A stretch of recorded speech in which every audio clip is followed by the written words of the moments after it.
Pandey coaching की पाठशाला में आज पुनः आपका स्वागत है। और आज हम एक और क्रांति के बारे में पढ़ने आए हैं जिसका नाम है 1848 ईस्वी की जो क्रांति है।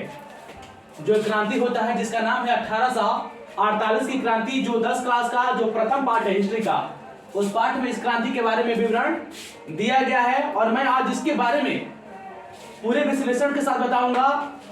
लेकिन उससे पहले मैं चाहूंगा कि जो भी व्यक्ति हमारे वीडियो के देख रहे हैं, हमारे चैनल को जरूर सब्सक्राइब करें और जितना हो सके हमारे वीडियो को शेयर करें।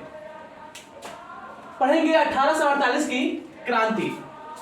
और सबसे पहले मैं चाहूंगा कि अब आप लोगों का 10 क्लास का जो एग्जाम है वो तकरीबन धीरे धीरे नजदीक आ रहा है, तो मैं चाहूंगा कि आप ज्यादा से ज्यादा पढ़ाई पर फोकस दें। मोबाइल छोड़कर पढ़ाई पर फोकस करें। ये 6 महीने का जो समय है ये आपको बहुत ही क्या करेगा, फायदेमंद रहेगा अगर आप इन चीजों का त्याग कर दें। हाँ, मोबाइल का प्रयोग करें, पढ़ने के लिए करें।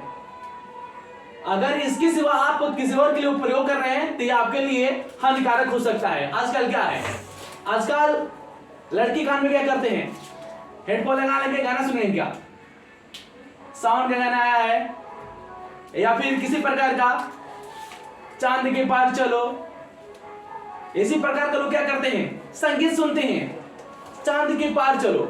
अरे भाई, चांद के पार कब चलोगे, जब इसे पार पाओगे तब ना। तो सबसे पहले जरूरी है कि शिक्षा से क्या करो, शिक्षा से पार पाओ, और उसके बाद क्या करना, आप चांद पर क्या, आप मंगल पार कर जाना। लेकिन सबसे पहले क्या है, सबसे पहले जरूरी है कि आप इन चीज को पार करें। जो 10 क्लास होता है वो प्रथम कदम होता है, और उस कदम को पार करना है। चांद को ही पार करना जरूरी नहीं है, जिंदगी भर बाकी है, साथ में चांद पार करते रहना। लेकिन अभी है ये 10 क्लास का जो सिलेबस है, उस सिलेबस को पार करना है। और उसके बाद बहुत सारे चांद, मंगल, बहुत सारे रेखा होगी जो आपको पार करना है। और बहुत सारे जो चीज आएगा आपको तरह तरह के लिए रेखा या पार करने के लिए प्रेरित करता रहेगा। कहता है कि 1848 की क्रांति, लुई फिलिप एक उदारवादी शासक के साथ साथ बहुत ही क्या था, महत्वाकांक्षी शासक था। यानी जब 1848 होता है वो समय आता है, तो उस क्रांति के 1848 का जो क्रांति होता है, उस क्रांति का जो ये कारण है ना, उस कारण के बारे में मैंने जिक्र किया है। लुई फिलिप क्या था, एक उदारवादी शासक के साथ साथ बहुत ही क्या था, महत्वाकांक्षी शासक था। जो लुई फिलिप था वह क्या था, एक उदारवादी शासक के साथ साथ बहुत ही महत्वाकांक्षी शासक था। क्वेश्चन आता है कि लुई फिलिप कैसा शासक था, तो लुई फिलिप एक उदारवादी शासक के साथ साथ बहुत ही महत्वाकांक्षी शासक था।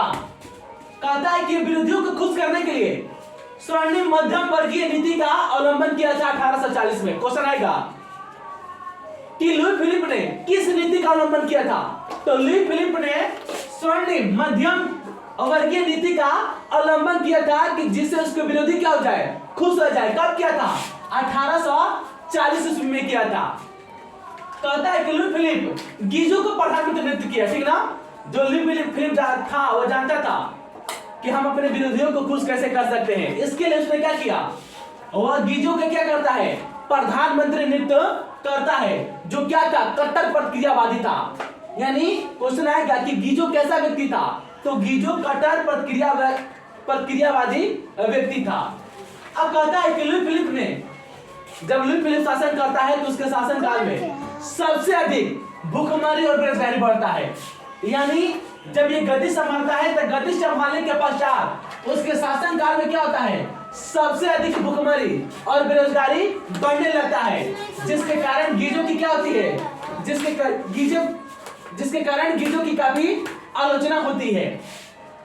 तो सबसे पहले जो शासन है उस शासन में क्या होता है, उस शासन में लुई फिलिप का काफी आलोचना होता है। क्यों, क्योंकि वहां पर उसके राज्य में भूखमरी, बेरोजगारी धीरे धीरे क्या होती है, बढ़ने लगती है। और इसका सबसे कोई बड़ा कारण था, तो कौन था, गीजो, जो क्या था, कट्टर प्रतिक्रियावादी विचार का व्यक्ति था।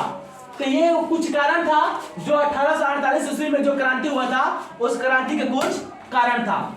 इसके बारे में मैं थोड़ा विश्लेषण से बता दूं कि लुई फिलिप एक उदारवादी शासक था।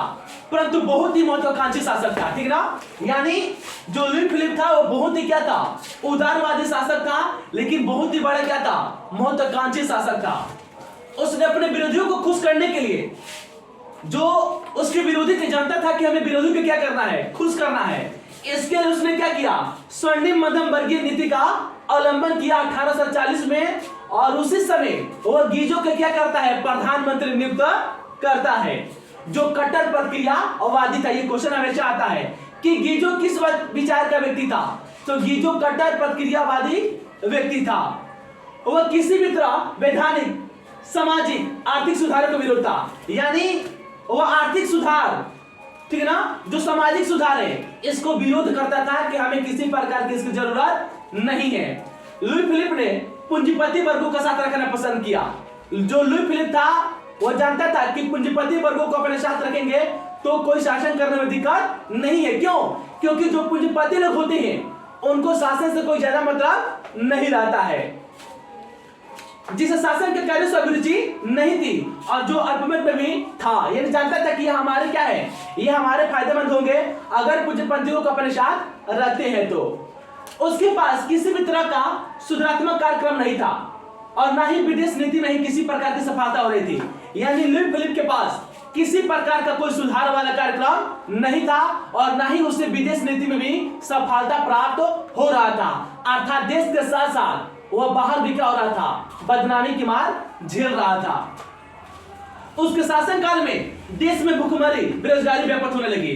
जब लुई फिलिप बनता है तो उसके शासनकाल में सबसे ज्यादा भूखमरी और बेरोजगारी बढ़ने लगी और इसका सबसे कोई बड़ा कारण था तो उसका प्रधानमंत्री, जिसका नाम था गीजो, जिसकी वजह से गीजो की आलोचना होने लगी। सुधारवादियों ने 22 फरवरी 1848 ईस्वी को पेरिस में थीरियस के नेतृत्व में एक विशाल भोज का आयोजन किया, ठीक ना।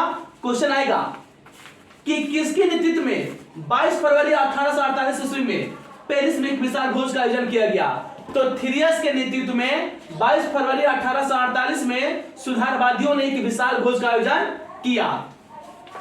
जगह जगह पर अवरोध लगाए गए, लुई फिलिप को गद्दी छोड़ने के लिए मजबूर किया गया। यानी ये विशाल जो भोज होता है, ये भोज इतना जबरदस्त होता है कि इसका असर लुई फिलिप के गद्दी पर पड़ता है और नतीजा ये था कि उसको गद्दी छोड़ने के लिए मजबूर कर दिया गया। 24 फरवरी को लुई फिलिप गद्दी त्याग दिया और इंग्लैंड चला गया। 24 फरवरी का वह दिन आता है 1848 का, जब लुई फिलिप गद्दी छोड़कर इंग्लैंड चला गया। तत्पश्चात नेशनल असेंबली ने गणतंत्र की घोषणा करते हुए 21 वर्ष के ऊपर वयस्क पुरुषों को मताधिकार का प्रदान किया और काम करने के अधिकार की गारंटी दी। वहां पर नेशनल असेंबली का गठन होता है और उसने एक नियम बदलाव लाया कि जो 21 वर्ष के ऊपर के जो व्यक्ति होंगे वह अपना मत का प्रयोग करेंगे। और फिर नेशनल असेंबली ने यह भी कहा कि हम आपको अधिकार की गारंटी देते हैं, यानी रोजगार भी इसके साथ साथ आपको देते रहेंगे। गणतंत्रवादियों के नेता लामार्टिन एवं सुधारवादियों के नेता लुई बला था। क्वेश्चन आएगा कि गणतंत्रवादियों के नेता कौन था, लामार्टिन, और सुधारवादियों के नेता कौन था, लुई बला था। शीघ्र ही दोनों में क्या हो गया, मतभेद होने लगा। धीरे धीरे क्या होता है, दोनों में मतभेद होने लगा और लुई नेपोलियन फ्रांस का सम्राट बना। इन दोनों में क्या होता है, मतभेद होता है, जिसका फायदा उठाकर क्या होता है, लुई नेपोलियन फ्रांस का नया सम्राट यानी राजा बनता है। क्वेश्चन आएगा कि लुई फिलिप के बाद वहां का राजा कौन बनता है, लुई नेपोलियन फ्रांस का नया राजा बनता है। इस क्रांति ने न सिर्फ फ्रांस की पुरातन व्यवस्था का अंत किया, बल्कि Italy, Germany, Austria, Holland, Switzerland, Denmark, Spain, Poland, Ireland, England भी इस नीति के क्रांति से प्रभावित हुए। यानी जो 1848 का क्रांति होता है, उस क्रांति का प्रभाव धीरे धीरे यूरोप के बाहर भी क्या होने लगा, या यूरोप के अन्य देशों पर भी पड़ने लगा। जैसे Italy, Germany, Austria, Holland, Switzerland, Denmark, Spain, Poland, Ireland, England भी इस क्रांति के प्रभाव से बच नहीं पाया। इटली तथा जर्मनी के उदारवादियों ने बढ़ते हुए असंतोष का फायदा उठाया। यानी जो इटली और जर्मनी के जो उदारवादी लोग थे, इसका फायदा उठाया और राष्ट्रीयकरण द्वारा राष्ट्र राज्य की स्थापना की मांगों को आगे बढ़ाया। धीरे धीरे वहां के जो उदारवादी लोग हैं, उन्होंने कहा कि अब हमें समय आ गया है कि हम क्या करें, राष्ट्रीयकरण करें। यानी जितना भी इटली और जर्मनी के है जो विखंडित हो चुका था उसको हम क्या करें, एकीकरण करें, और इस मांग को धीरे धीरे उन्होंने आगे बढ़ाया जो संवैधानिक लोकतंत्र के सिद्धांत पर आधारित था। यानी जो उनकी मांग था वो लोकतंत्र के आधार पर क्या था, विराजमान था। तो हम कह सकते हैं कि 1848 वो क्रांति थी जिसने लुई फिलिप को गद्दी छोड़ने के लिए मजबूर कर दिया, और इस क्रांति के प्रभाव से इंग्लैंड, डेनमार्क,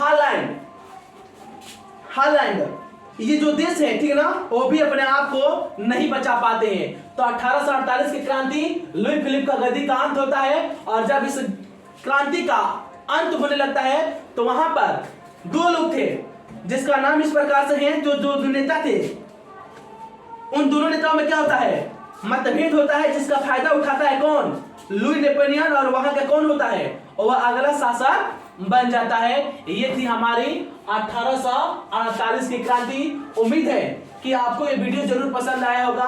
प्लीज हमारे चैनल को मैं पुनः कहता हूं सब्सक्राइब कीजिए, और इसी प्रकार से आपके हित में रोज नए नए वीडियो आता रहेगा। धन्यवाद।